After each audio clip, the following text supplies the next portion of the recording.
ভোরবেলা ঘুম থেকে উঠে চলে গেছিলাম মাঠে গিয়ে দেখি আমাদের কুমড়ো গাছগুলোতে বেশ কটা ফুল এসেছে, আর এদিকে আমার কুমড়ো ফুলের বড়া ভীষণ প্রিয়। তো চলো বাড়ি গিয়ে কুমড়ো ফুলগুলোর বড়া বানানো যাক। যেহেতু ভোরবেলা উঠেই আমি মাঠে চলে গেছিলাম, তাই আর রান্নার জায়গাটা লেপা মোছা হয়নি। তো চলো রান্নার জায়গাটা আগে পরিষ্কার করে ঝাঁট দিয়ে নিই, তারপর উনুনের ছাইটা পরিষ্কার করে নেব। এবার চলো একজন কমেন্ট করেছে, সব নাটক গলার আওয়াজ ঠিক আছে, তবুও নাটক করতে লজ্জা লাগে না?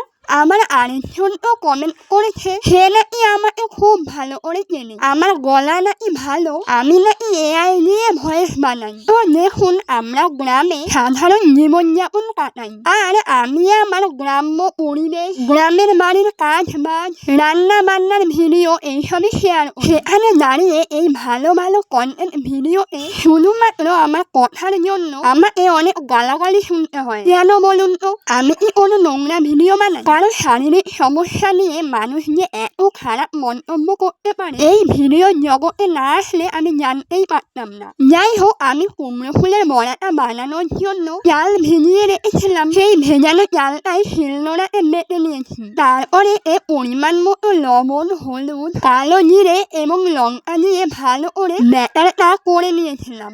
এরপর কড়াইতে সাদা তেল দিয়ে এক এক করে সমস্ত ফুলগুলো ভেজে নিয়েছিলাম। আমার তো কুমড়োর ফুলের বড়া ভীষণ ভালো লাগে, তোমাদের কেমন লাগে তোমরা কমেন্টে জানিও। এদিকে তো প্রচন্ড গরম, তার উপর আবার উনুনের আগুনের তাপ, জানি না কবে এই গরমকালটা শেষ হবে। যাই হোক, এই ছিল আমার কুমড়ো ফুলের বড়া। কেমন লাগলো তোমাদের এই কুমড়ো ফুলের বড়া রেসিপিটা, তোমরা কমেন্টে জানিও। তো আজকের মতন টাটা, দেখা হচ্ছে খুব তাড়াতাড়ি নেক্সট ভিডিওতে। ততক্ষণ তোমরা সুস্থ থেকো, ভালো থেকো, আর নিজেদের খেয়াল রেখো।